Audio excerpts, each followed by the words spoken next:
ہم جو سوچتے ہیں یا جو بھی خیال ہمارے دل میں آتا ہے اس کی بھی کوئی نہ کوئی وجہ ضرور ہوتی ہے۔ وہ خیال ایسے ہی نہیں آ جاتا دل میں، اللہ کی طرف سے ہی ہوتا ہے۔ اکثر میرے دل میں ایک بات آتی ہے کہ کیا جو لوگ کسی کے لیے اچھا نہیں سوچتے کیا وہ بھی اللہ کی طرف سے ہوتا ہے؟ اس کا جواب پھر خود ہی مل گیا کہ وہ خیال شیطان ڈالتا ہے، وہ ہمیں اللہ سے دور کرنے کے لیے کرتا ہے۔ تو اللہ تو بس یہ دیکھتا ہے کہ اس کا بندہ یا بندی کیا شیطانی وسوسوں میں آئے گا یا نہیں۔ ہم آ جاتے ہیں، ہم کر بیٹھتے ہیں جو وہ کروانا چاہتا ہے، مگر اللہ تو اللہ ہے نا، کیسے بھٹکنے دے گا اپنے بندے کو۔ پھر ڈالتا ہے وہ خیال جس سے انسان دھیرے دھیرے اللہ کی طرف پلٹتا ہے۔ یہ وہی خیال ہے جس کا ذکر پہلی سطر میں کیا میں نے۔ ہم اللہ کی طرف ایسے ہی نہیں لوٹ کے آتے، اللہ ہمیں اپنی طرف لے کر جاتا ہے، لیکن ان کو جو واقعی اس کی طرف لوٹ کے جانا چاہتے ہیں۔ دلوں کے حال اللہ بہتر جانتا ہے اور تقدیروں کے کھیل بھی اسی کے ہاتھوں میں ہیں۔ تو پھر کیوں مطمئن نہیں، کیوں سوچوں میں گھرے ہوئے ہو، کیوں اس کی بادشاہت پر یقین نہیں، کیوں اس کے فیصلوں پر راضی نہیں؟ جب اللہ جانتا ہے کس وقت کیا بہتر ہے، پھر دل میں وسوسوں کا سوال ہی پیدا نہیں ہونا چاہیے۔ اگر ابھی بھی سوچوں میں ڈوبے ہوئے ہو، دل بے چین ہے، تو سمجھو تم دل سے راضی نہیں اس کے فیصلوں پر۔ صرف زبان سے کہہ دینا توکل نہیں ہوتا، بلکہ زبان کے اقرار سے پہلے دل سے راضی ہونا توکل ہوتا ہے۔ کچھ چیزیں اپنی حیا کی وجہ سے انمول ہوتی ہیں، خاص ہوتی ہیں، قیمتی ہوتی ہیں اور نایاب ہوتی ہیں، جیسے جنت میں چھپی حوروں کی حیا، بند سیپ میں چھپے موتی کی حیا، گہرے پانی میں چھپے گوہر کی حیا، کوئلے کی کان میں چھپے ہیرے کی حیا، ساحلوں کی ریت میں چھپی سیپ کی حیا، آنکھ میں چھپے آنسو کی حیا، پردے میں لپٹی لڑکی کی حیا۔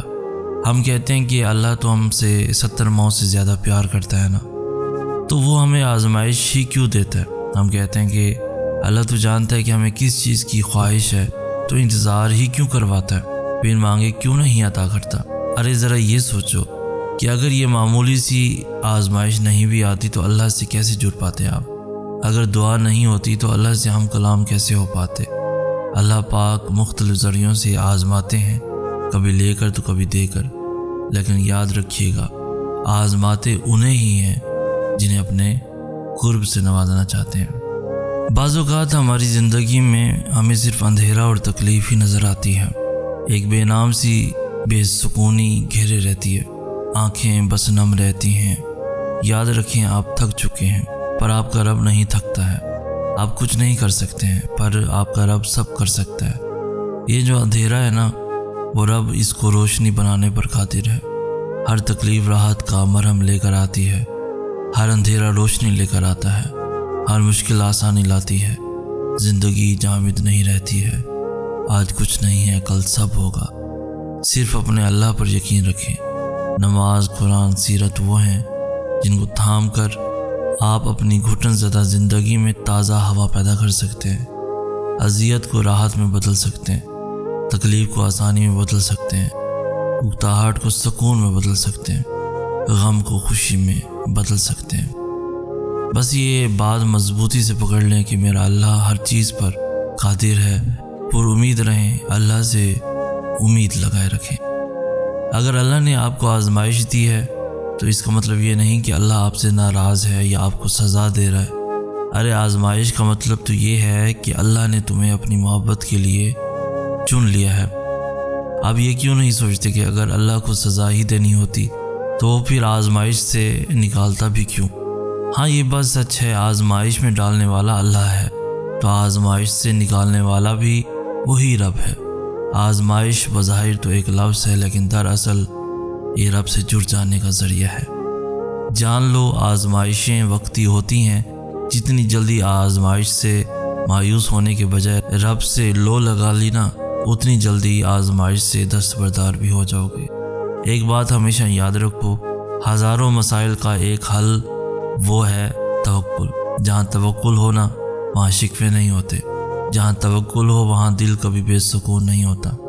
اگر پھر بھی لگتا ہے کہ ہمت باقی نہیں، تو جان لو وقت آزمائش اب ختم ہونے کو ہے۔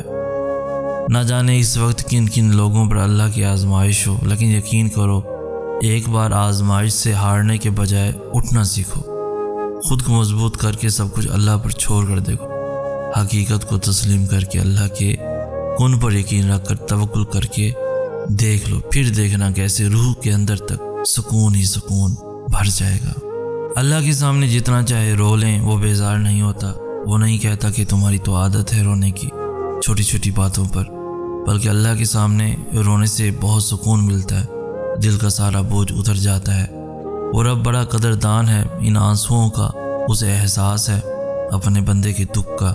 وہ موقع دیتا ہے بندے کو اپنے سامنے کھل کر رونے کا، تاکہ دل کا سارا غبار نکل جائے، دل صاف ہو جائے، اور پھر وہ اس شفاف اور حساس دل کو سکون سے بھر دیتا ہے۔ تم انسان ہو، تم ہر چیز کو نظر انداز کر سکتے ہو، تم بھول بھی جاتے ہوگے، لیکن وہ تمہارا خدا ہے جس نے تمہیں بنایا ہے۔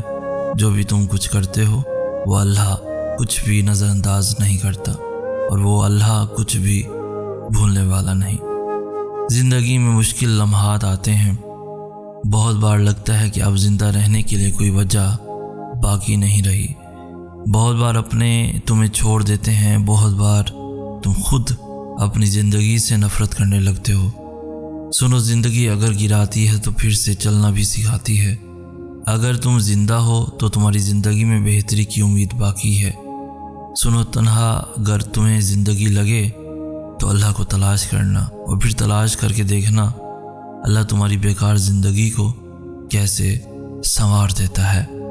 میرے پاس تو وہ اللہ ہے جس کے ایک اشارے پہ پہاڑ پگھل سکتا ہے اور موم پتھر بن سکتا ہے، وہ نصیب بنا بھی سکتا ہے اور مقدر کو بدل بھی سکتا ہے۔